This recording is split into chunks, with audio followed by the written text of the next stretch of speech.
বৃষ্টি যেন পিছুই ছাড়ছে না।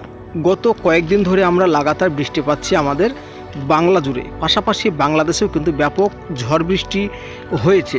তো এই মুহূর্তে আমরা স্যাটেলাইট মুড থেকে যেটা দেখতে পাচ্ছি যে তেমনভাবে বৃষ্টি আমরা দক্ষিণবঙ্গে লক্ষ্য করতে পারছি না। তবে বাংলাদেশ জুড়ে কিন্তু বেশ কিছু অঞ্চলে এই মুহূর্তে ঢাকা, চট্টগ্রাম, মহেশখালী এই সমস্ত অঞ্চলে কিন্তু বিক্ষিপ্তভাবে বৃষ্টিপাত হয়েছে বা হচ্ছে। তো এই ভিডিওতে আমরা দেখে নেব আগামী কয়েক ঘন্টার মধ্যে বা আগামী কয়েকদিনের মধ্যে আমাদের দক্ষিণবঙ্গ, উত্তরবঙ্গ এবং বাংলাদেশে কোন কোন জায়গায় বৃষ্টিপাত হতে পারে।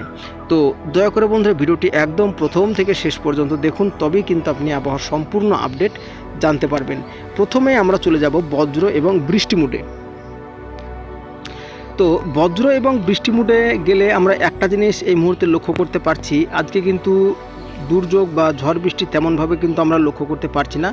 তবে হঠাৎ করে স্থানীয় বজ্রগর্ভ মেঘ যদি সঞ্চার হয় তবে কিন্তু বিকেল বেলার দিকে দক্ষিণবঙ্গে বিক্ষিপ্ত বৃষ্টিপাতের সম্ভাবনা থাকবে। তবে বিকেল বেলার দিকে কিন্তু সত্যি বলতে গেলে আমরা বৃষ্টিপাত দেখতে পাচ্ছি খড়গপুর, মেদিনীপুরে এবং থাকছে সুন্দরবনের বেশ কিছু অঞ্চলে একটু বিক্ষিপ্ত বৃষ্টি, বাংলাদেশের উপকূলে বিক্ষিপ্ত বৃষ্টি, তারপরে বাংলাদেশের পূর্ব দিকে কিন্তু একটু বৃষ্টিপাত, অর্থাৎ পূর্ব বাংলাদেশে কিন্তু আমরা বৃষ্টিপাত লক্ষ্য করতে পারছি। উত্তরবঙ্গের ক্ষেত্রে বৃষ্টিপাত আমরা দেখতে পাচ্ছি আলিপুরদুয়ার, গ্যাংটক, শিলিগুড়ি, কোচবিহার এই সমস্ত জেলা জুড়ে।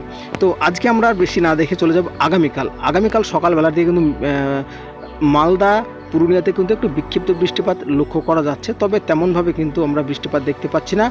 দুপুরের পরে কিন্তু এদিকে আমরা একটা দেখতে পাচ্ছি বাঁকুড়া, পুরুলিয়ার কাছে একটা বৃষ্টিপাতের স্পেল তৈরি হবে এবং আগামী কিছুক্ষণ সেল তৈরি হওয়ার 2-3 ঘন্টা পরে কিন্তু এই বৃষ্টিপাত বীরভূম, বাঁকুড়া, পুরুলিয়া, ঝাড়গ্রাম এই সমস্ত জায়গাগুলোতে ছড়িয়ে পড়তে পারে, এমনটাই কিন্তু জানা যাচ্ছে। তাছাড়াও কিন্তু দক্ষিণবঙ্গের বাদবাকি জেলাগুলোতে বৃষ্টিপাতের পরিমাণ বা বৃষ্টিপাত নেই বললেই চলে, যদিও হয় স্থানীয় বজ্রগর্ভ মেঘ সঞ্চারের ফলে কিন্তু বিক্ষিপ্ত বৃষ্টি, যেটা কিন্তু আমাদের পূর্বাভাসের বাইরে।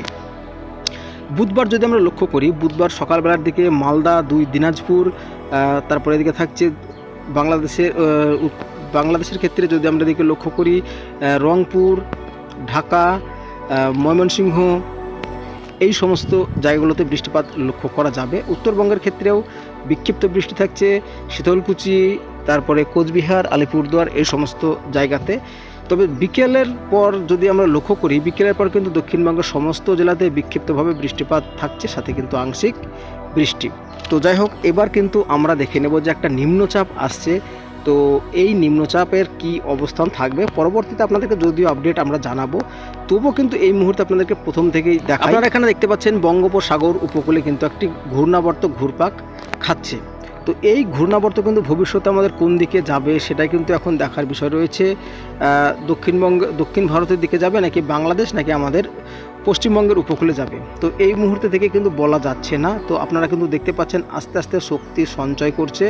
তবে এই মুহূর্তে প্রাথমিকভাবে যেটা আমরা লক্ষ্য করতে পারছি যে বিশাখাপত্তনম, উড়িষ্যা, তাঞ্জাভুর এই সমস্ত উপকূলের কাছে কিন্তু এর প্রভাব বিস্তার করতে পারে, এমনটা কিন্তু দেখা যাচ্ছে। তবে এই বাতাসের মেঘ যদি আমাদের দক্ষিণবঙ্গের দিকে একটু প্রবেশ করে যায় তবে কিন্তু দক্ষিণবঙ্গে আমাদের ছিটেফোঁটা বৃষ্টি বা ঝড় আমরা হালকা পাতলাভাবে দেখতে পাবো। তো এটা কিন্তু আপডেট আজকে বলার ছিল। তো যাই হোক বন্ধুরা, এই ঘূর্ণিঝড় হোক বা নিম্নচাপ হোক, এটার প্রতি কিন্তু আমাদের সর্বক্ষণ নজর